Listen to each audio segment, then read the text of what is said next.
Yesu Kristo ashimwe cyane. Dusangire amajambo dusanga mu cete Paulo yandikiye abi Filipi igice cya 2 umurongo wa 6 haravuga ngo uwo naho yarasanganywe ishusho y'Imana niyumviriye yuko kuringanira n'Imana ari ikintu cyo kumirako. Dusangire ijambo rivuga ngo guheba inyungu zawe kubw'abandi.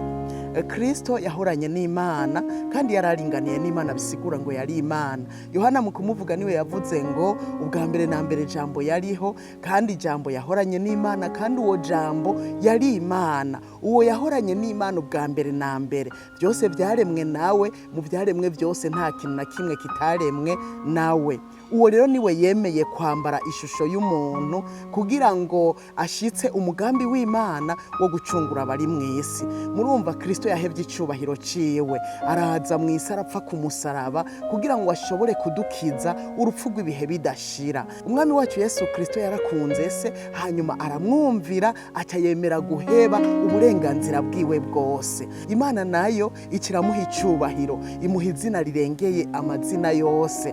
Aravuga ngo indimi zose zizokwatura ko ari umwami, n'amavi yose azomupfukamira. Nagenda kubwire wewe utariko uratura ko ari umwami uyu munsi ugihumeka imwemu z'abazima, ngo umupfukamire uyu munsi, hari igihe tuzoshikamwo indimi zose zature ko ari umwami n'amavi yose amupfukamire.